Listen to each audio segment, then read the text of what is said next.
Pessoal, beleza? Hoje vamos fazer aqui um Gol Autovlog para fazer uma reflexão a respeito do Volkswagen Gol Turbo e do Volkswagen Up TSI. Bom, eu estava num fórum quando de repente apareceu uma pessoa que botou uma imagem de um Gol 1.0 Turbo questionando quanto à durabilidade, confiabilidade do carro, desempenho, o que as pessoas achavam daquele carro. E muita gente desqualificou o carro, falava que era uma porcaria, que o carro não prestava. Muito bem, esse Gol 1.0 Turbo ele foi lançado no ano de 2000. Ele apareceu também a Paraty Turbo, os dois, né, com o mesmo motor. Era 1.0 turbo que rendia 112 cavalos e em torno de 16 kgfm de torque a 2.000 RPM. Ou seja, quase que coisa de um carro 2.0 para a época, tá? 2.0 de 8 válvulas. Muito bem. Na época era uma revolução que muita gente não se lembra, né? Muita gente coloca o Up num pedestal gigante, né? Como se fosse um estandarte de tecnologia, entre aspas, popular. Mas o Gol já tinha feito isso há muito tempo atrás e as pessoas não lembram. E também eles lançaram aquela versão com o intuito de se aproveitar da alíquota de IPI mais baixa para carros com motor 1.0, que seria, entre aspas, o carro popular. E também como uma forma de atenuar a saída do Gol GTI, né? Que o Gol GTI morreu no mesmo ano, né? Morreu pouco antes do lançamento do Gol 1.0 Turbo. Só que o Gol GTI tinha um motor 2.0 de 16 válvulas, que na época gerava 153 cavalos. O último Gol GTI, né? Muito bem, a Volkswagen lançou. O carro teve um relativo sucesso, tá? Se vocês forem pensar a quantidade de unidades vendidas, principalmente a Paraty vendeu muito com esse motor naquela época, entre 2000 e 2003, que foi o ano de produção desse motor. E era muito evoluído para a época, que ele tinha comando de válvulas variável, era turbo, seria uma era pré-downsizing, né? E me lembro muito de um comparativo que a Quatro Rodas fez na época, de um Gol com motor 2.0 8 válvulas, o AP, e esse Gol Turbo.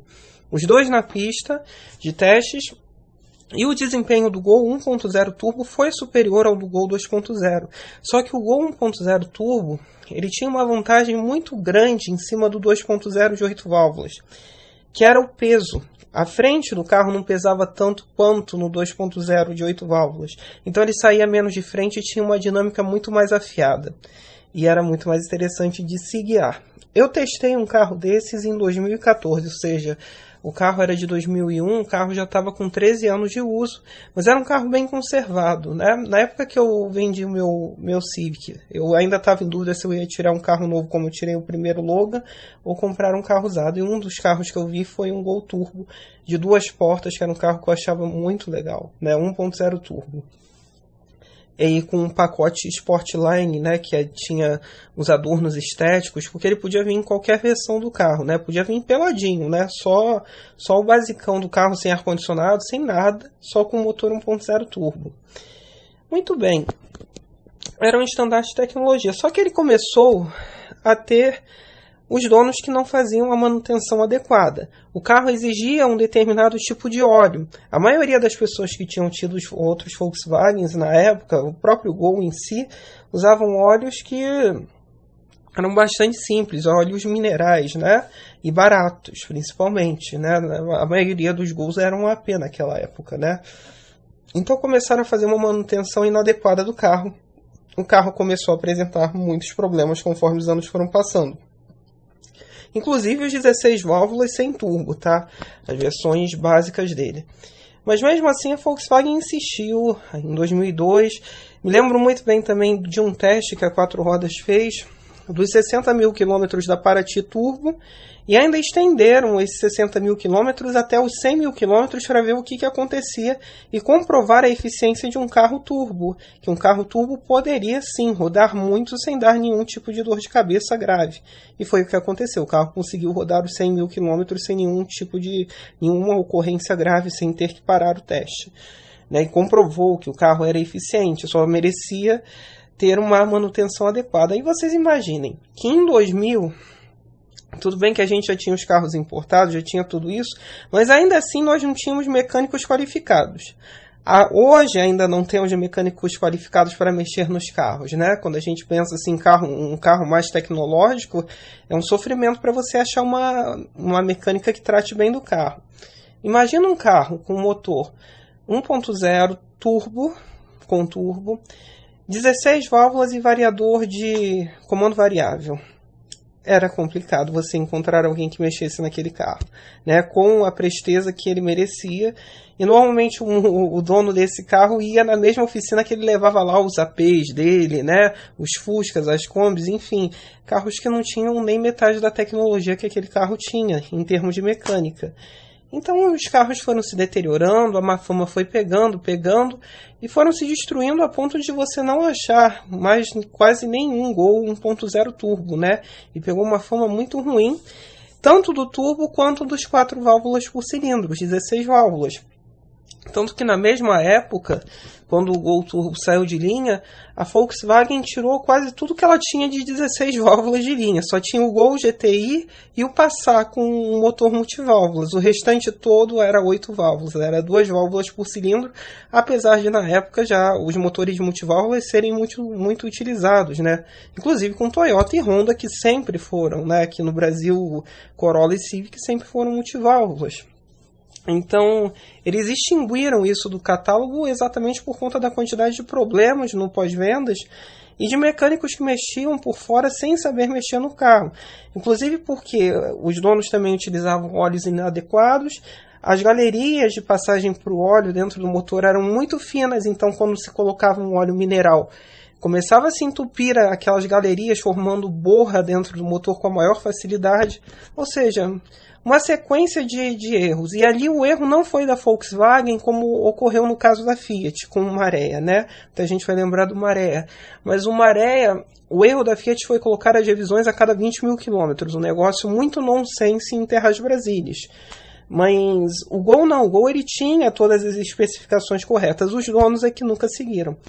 Mas aí eu estava pensando aqui, refletindo, você imagina que isso foi lá em 2001, 2002, 2003, numa das gerações mais interessantes do Gol, tá? Do Gol, o Gol G3 ele agregou muita tecnologia, como ABS, airbag, ele tinha até limitador de velocidade como opção, tá? O Gol G4 é um remendo que a Volkswagen fez porque a Volkswagen queria matar o Gol na geração 3 e o Fox seria o substituto do Gol. Para quem não sabe disso, está sabendo agora.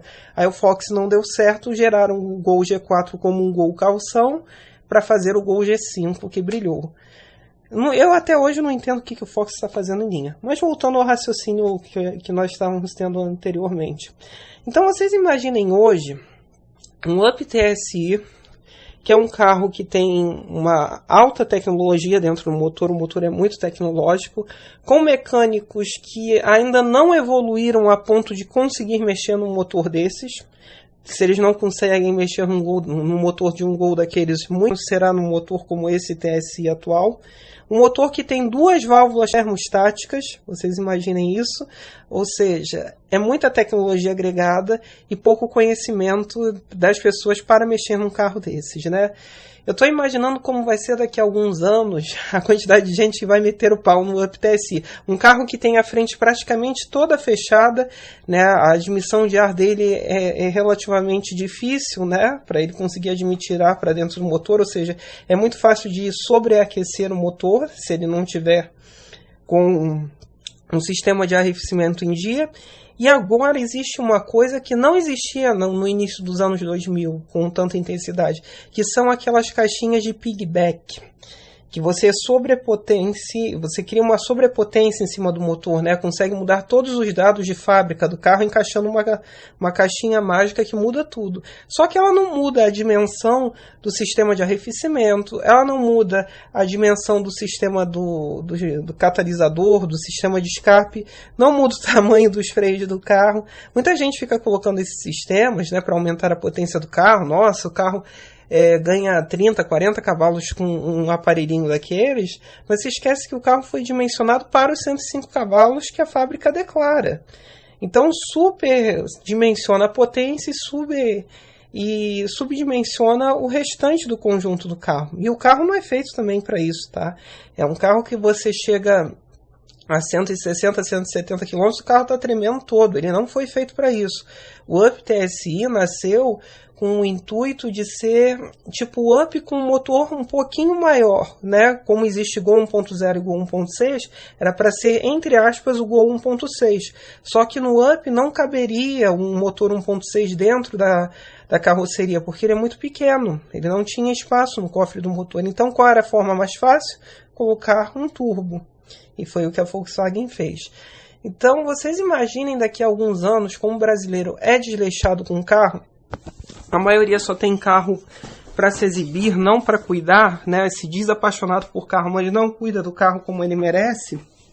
Como é que esses carros estarão? Usando o óleo que não é adequado, isso já vai começar a dar problema, que vai ser uma maravilha. Quando essas válvulas termostáticas começarem a dar problema, o carro sobreaquecer. Isso sim já não está acontecendo no momento atual, né? Ainda mais é um carro de 3 cilindros, ele tem a árvore contrarrotativa, né, do motor para evitar as vibrações. Então você imagina alguém mexendo nisso tudo, isso já me dá um nó na cabeça de eu pensar o que vai acontecer com um carro desses daqui a alguns anos, sem nós termos uma mão de obra qualificada para mexer num carro, né? O que vai acontecer com o Up TSI? Será que nós teremos um novo caso de Gol Turbo aí vindo pela frente? Eu espero que não, né? Eu espero que não, porque eu acho muito interessante essa era do downsizing, até porque ela ajuda as montadoras a criarem novas tecnologias que em breve você não vai necessitar tanto do turbo para você criar uma potência maior numa determinada cilindrada, né? Você consegue melhorar o desempenho e a eficiência do carro. Uma dessas provas, uma prova disso, está nesses motores Firefly da Fiat, né? Por conta dessa evolução, né? Vocês veem uma evolução muito clara em cima disso, e o próprio motor do Up sem turbo, né? O Up MPI é uma dessas provas de evolução tecnológica. Mas a era do downsize é muito interessante, então eu acho que é um carro que vai sair muito queimado nessa brincadeira, né? E eu imagino também como achar mão de obra para conseguir manter um carro desses daqui a alguns anos. Isso vai ser algo complicado. Fora que a utilização da maioria deles está sendo no pau, né? Gente quebrando o pau com o Up TSI, sem entender que o Up TSI não é um esportivo. É um carro que anda bem, muito rápido para o tamanho dele. Ele é muito rápido.